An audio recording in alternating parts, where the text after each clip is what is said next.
Have you ever been prescribed a medication and ended up not needing the entire prescription? Or what about over-the-counter medications that you've had for some time?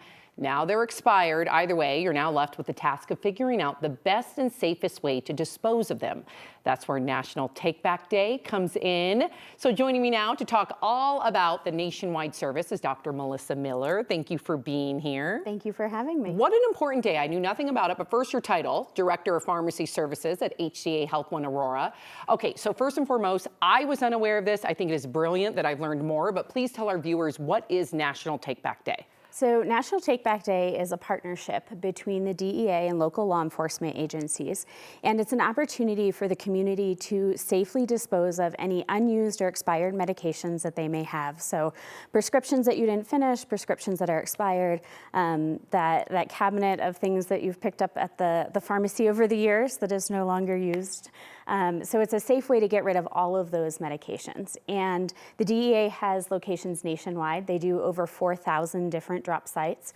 And you can go to their website and plug in your zip code, and it'll tell you what the closest location is for you to do that. That is so smart and so needed. Yeah. Are there any medications that are not accepted? Sure. So any kind of illicit drugs, so things that are illegal drugs, street drugs, that kind of thing, they do not accept. We also don't take sharps and needles. So insulin syringes we don't take. Now, if you have an old vial of insulin that does not have the needle, those are things that we can take. Any kind of liquids we can take, any pills, those sorts of things. And Dr. Miller, why did health officials feel that this day was needed? So this is really important. This is, like we said, the 30th one that the DEA has hosted. And what we know is that a lot of misuse and drug abuse actually starts with prescriptions that are in your home. And so having these things around that aren't being used really can lead to either theft or misuse or potentially even accidental overdose. Yeah, it's dangerous. It's very dangerous. I even think about, if you were to dispose of them in the wrong way and like an animal gets into them, exactly. or, and so this is vital. Yeah. Tomorrow is the day, at least here Correct. Locally, from 10 to 2. Is this the only day of the year that people can go ahead and dispose safely of their medications? No, so the DEA hosts a big event like this actually twice a year. It's in April and it's in October. And then there are actually over 16,000 different drop locations nationwide that operate on a regular day-to-day basis. And so you can find those locations through the DEA website.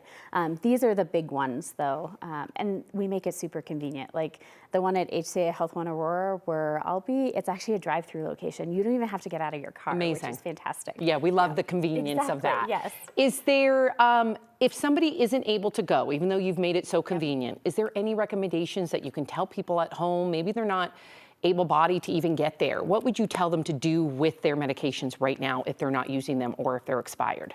So I think the biggest thing is to kind of contain them. So if it's something that you're not going to use, is not going to be used, rather than throwing them out in the trash, like put them all in one box so that you have them contained and they don't accidentally get mixed up or somebody doesn't accidentally gain access to them.